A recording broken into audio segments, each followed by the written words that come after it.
So hello, I'm so excited to be here, and I also want to thank the amazing Nordic.js team for inviting me to come and speak, for being incredibly accommodating for the fact that I came with my partner and our 19-week-old baby, and also for putting the talk somewhere really far away from a city so that people can't run away when I talk about this, because that's what happens a lot of the time. But I'm so excited to see so many people here. And so, as you can see, I'm talking about feminism. So yeah, spoiler, I'm a feminist. I actually think probably a lot of you are feminists. Maybe you don't consider yourself one, but maybe by the end of this talk, you will. And I never really thought of feminism a lot while I was growing up. I grew up with a mum from the baby boom. I had a poster with Smurfette on my wall saying girls can do anything. I was pretty sure that, things are equal. It's awesome, it's gonna be great. And then I graduated from college and I started working and things started to get a little bit weird. How many people here in the room, before you go to work, look at yourself in the mirror and get worried that you might be looking a little bit too sexy?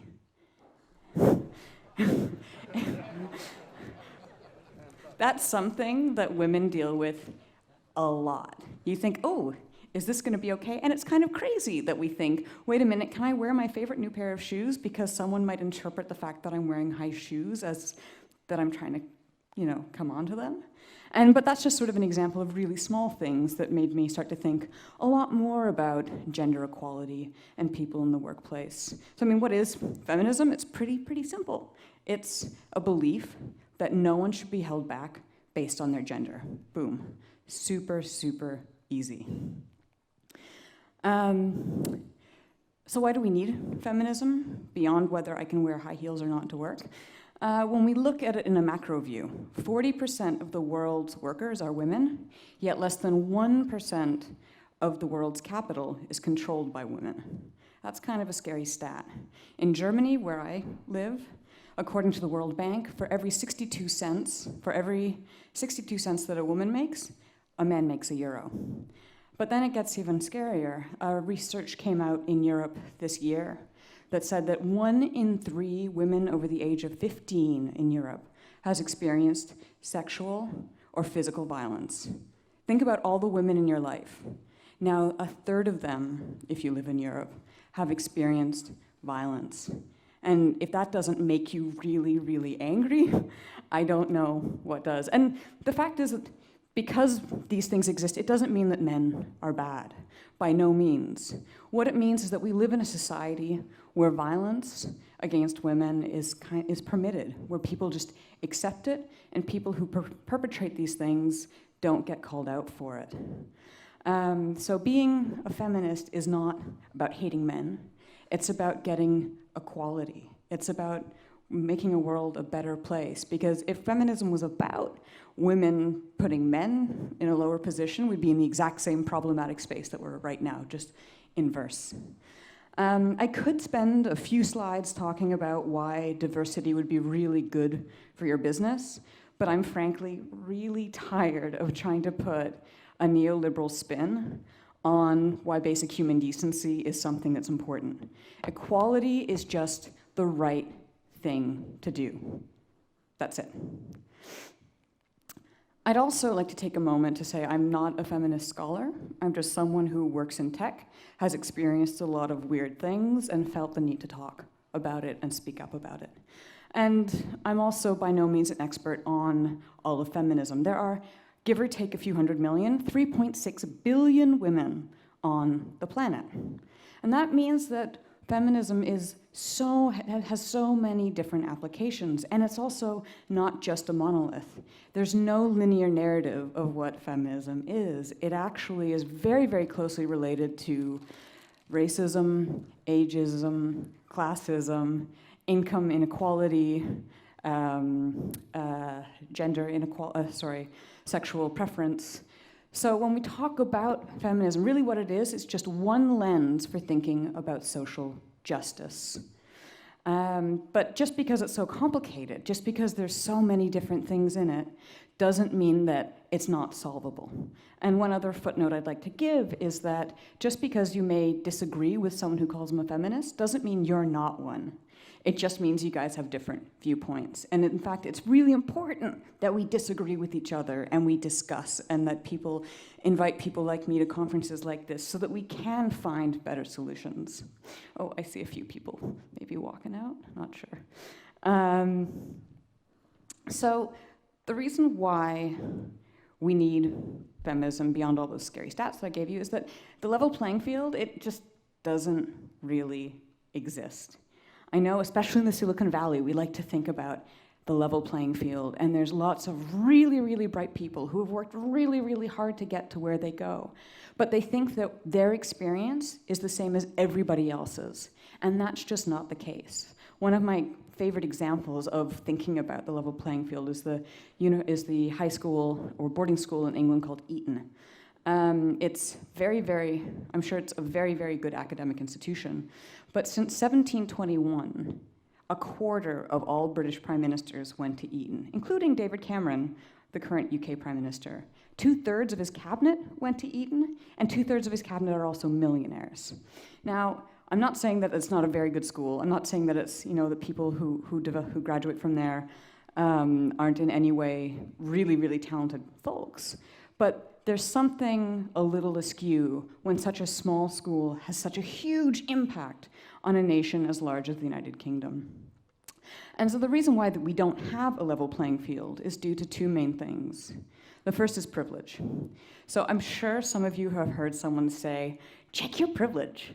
I personally hate it when people use that term.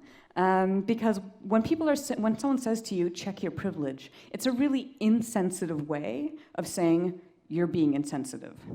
Privilege is essentially the things that you have had access to that helped you move forward that other people didn't. So for me, I'm extraordinarily privileged. I grew up in Canada, yay, and I'm white. I came from an upper middle class family with parents who sacrificed a lot so that I could have a really, really great education, so that when I went into the workforce, I had a huge amount of tools, both intellectual and emotional, so that I could work hard and be successful. And when we all think about privilege, it's important to realize that it's not something you should feel bad about. I think a lot of people feel guilty, and they don't want to talk about privilege because it somehow makes you uncomfortable that it's not fair that I have these things that other people don't. And it's true, it's not fair, but there's really nothing you can do about it except acknowledge it, interrogate it, and essentially be aware of it. Because the more you're aware of it, the more you can be sensitive to what other people haven't had. The second really big thing that leads to not having a level playing field is bias. So we all know conscious bias. I'm Canadian. I personally feel that Canadian moose are far superior to Scandinavian moose. That's just the fact. But there's also unconscious bias. And that's something that's a lot more complicated, because the first thing is everybody has unconscious biases. A good example of bias was the Vienna Philharmonic, or the Vienna Symphony, sorry. They started hosting blind auditions, because they had very, very few women who actually made it into the symphony. And could it possibly be that women just aren't as good at playing classical music as men?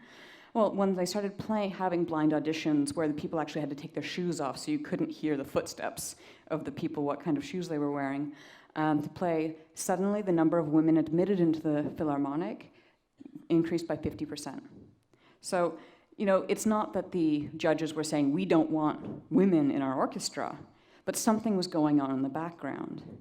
And the thing is, so bias has these implicit associations that don't really align with your beliefs. And the other thing is that sometimes the bias actually goes against your own feelings.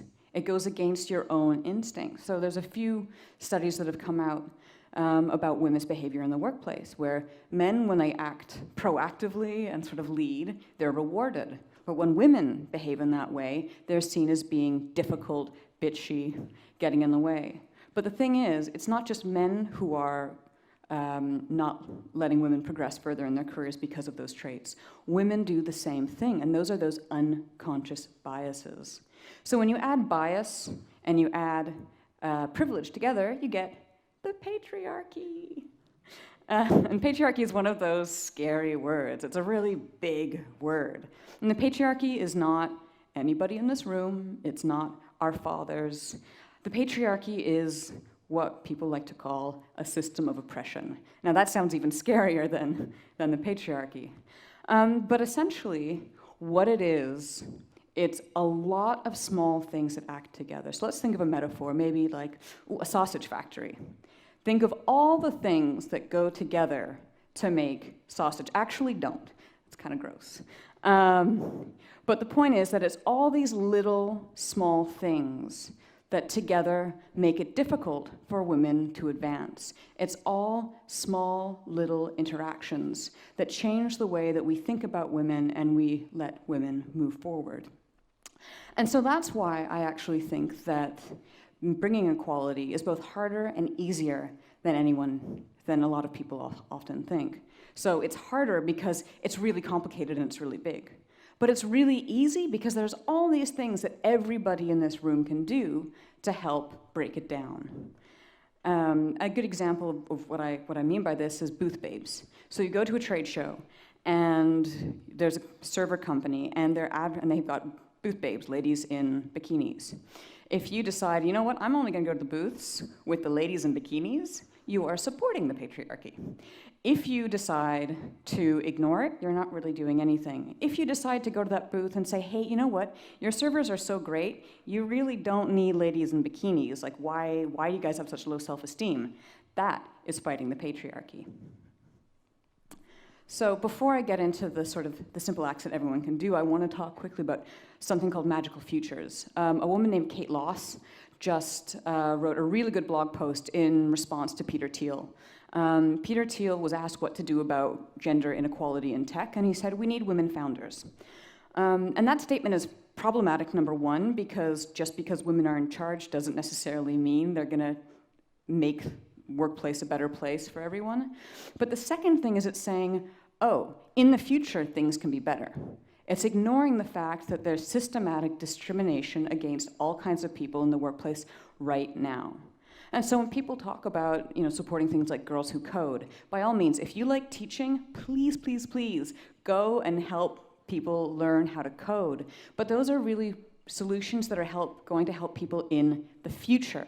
It's not things that you can do right now. So the first thing that everybody can do to not just help women, but help basically anybody who doesn't look like you move forward is to listen to them. We have all these amazing things to listen to different people through the web. My personal favorite is Twitter. So if you just take some time and follow people who don't look like you, you'll suddenly see there's a whole range of different viewpoints. When we say, God, everybody's talking about the Apple Watch. Actually, no, everybody is not talking about the Apple Watch. We are talking about the Apple Watch, but there's a lot of people who aren't. And there's also a lot of implications that you may just not be thinking about because you haven't had those life experiences. So there's this great German expression, über der eigenen Tellerrand gucken, which means to look beyond your own dinner plate.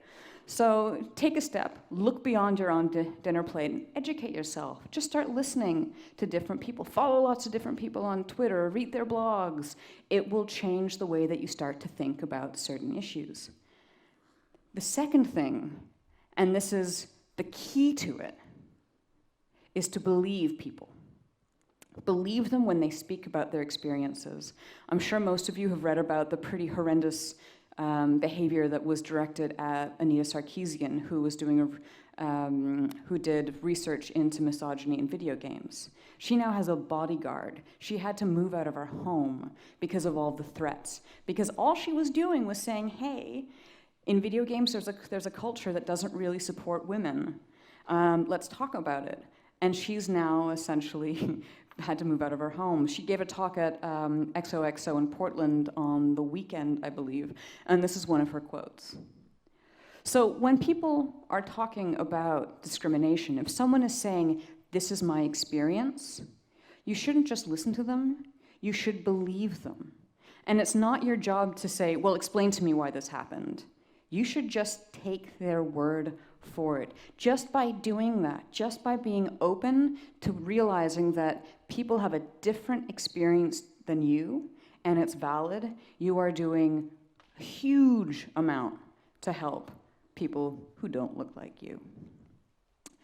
The third thing you can do is to amplify those voices.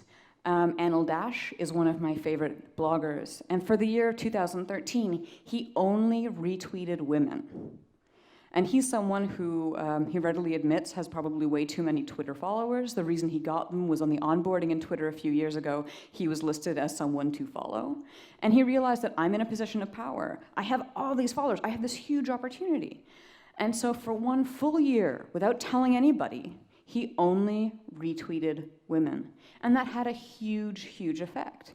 Because suddenly it wasn't him trying to say, oh, all of these women are talking about this. He was giving those people a larger platform to explain what's happening to them. And that's incredibly important. If you have an opportunity to share somebody else's story and to let them share it in their own voice, that's an extremely, extremely powerful thing, and use it wisely. He's written 2 blog posts about it, one about why he decided to do it, and then another blog post about all the insane comments that he's gotten since writing the first blog post, and I highly recommend reading them. What you can also do is give space. I mean, how many of you remember what it was like to go to a dance in 8th grade? Anyone? It was kind of uncomfortable, wasn't it? You were sort of like, oh, I'm here, I kind of want to do stuff, but... And that's what it can often feel like if you're the only woman in the room, or if you're the only person of color in the room, or if you're the only transgendered person in the room. It can feel really hard, and not only that, even if you try to speak, it can be very difficult. I'm a really outspoken person. I've got a big mouth. As a kid, I was just, people compared me to Joan Rivers.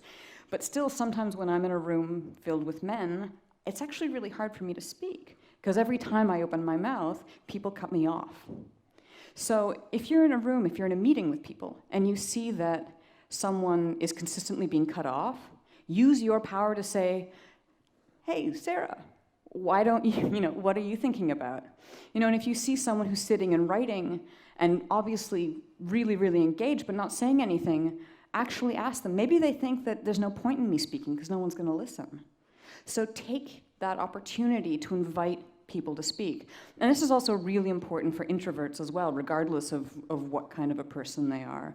Another way that you can help get more people to share their voices in your organization is by sending out agendas for meetings beforehand so that people can prepare their thoughts.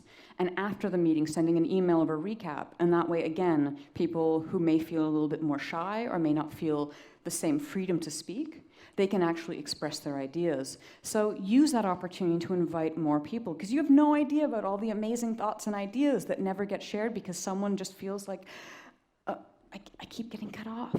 So be inviting, be cognizant. Look around the meeting. Is there someone who always sits and takes notes and sends the email afterwards but never gives their opinion? I'm sure they have one. Ask them.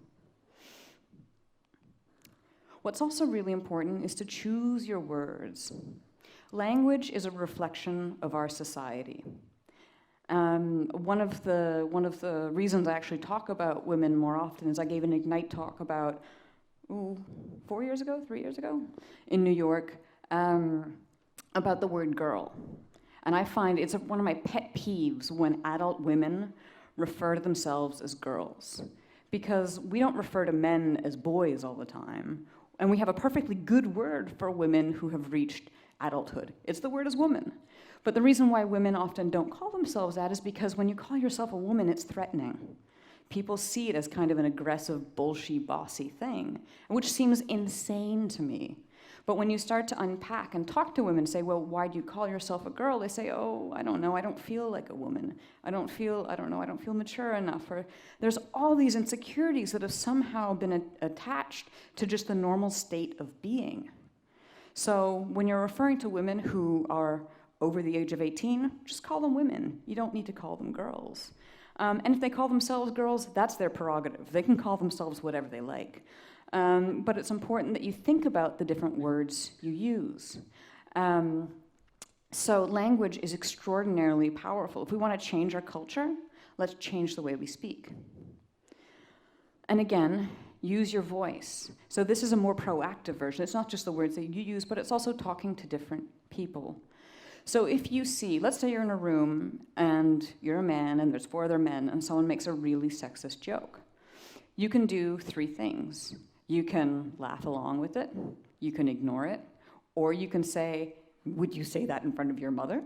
You know, you can interrogate why that person is choosing to make a joke. And without being aggressive. You don't have to say, you're being sexist, like, I totally disagree with you. But you can actually just inquire. I do this a lot, and I've discovered, I'd say 98% of the time, the person is not a misogynist. They don't hate women. They're just someone who didn't realize that what they were saying had implications. And it's a really good opportunity to open up a dialogue and talk about what's okay, what's not okay. And again, it's about taking a tone, again, not accusing someone. Most of the time, people just don't realize what they're actually saying and how hurtful it can be to other people. So use that voice. But what's important, if you are a man, is not to mansplain. Mansplain is a term that also gets thrown around a lot. Mansplaining is essentially assuming that the person you're talking to, if they're not a man, doesn't know as much about the subject as you do. And there have been times where I've been sitting and there's a man explaining feminism to me, and it's just like, well, thank you. I appreciate your insights. So make sure not to speak for other people. Don't assume that you know more than other people. You may not. Someone may actually be a misogynist, but I hope that's not the case. But just make sure to speak up, and especially when the people who are being discriminated against don't have that opportunity to do so. And this is a really important one for tech companies. We love to talk about culture. I can bring my dog to the office. We have awesome culture. But culture is the shared values and practices of an organization that are aligned with their business goals. Do bringing dogs into the office help you achieve your business goals? Maybe. I'm not going to make an assumption about what kind of company you work at, but probably not. A lot of time we talk about culture and saying culture is a veiled way to say we hire people who we like. We hire our friends. We hire guys who ride fixies and we drink beer and we play ping pong, and it's awesome. And I'm sure it is. But what it's also doing is you're losing out on the benefits of having a more diverse workplace. You're losing out on the experience of a ton of people who are going to help you find better solutions. If you have a really strong culture in the sense that it's actually about furthering your business goals, you're going to have a high level of integrity. You're going to have a high level of trust with other coworkers. And speaking as someone who works at a company that's got a pretty rad culture, being able to trust everyone, having a culture where we support failure, where we support people to experiment, where we trust each other, it is amazing, and it's so much better than I thought a workplace could be. So think about what your company culture is. And if company culture is just a reason for drinking beer, then demand something better, because you deserve it. You deserve a workplace where you really work with different kinds of people, but also understand what the shared vision is and do kick-ass stuff because of that. And you should also demand adult HR. What do I mean by that? A lot of times, especially when companies are going really fast, someone just starts to do HR. But as I said, talking about privilege and talking about bias, it's actually really complicated. Has the HR person in your organization had an understanding of human psychology?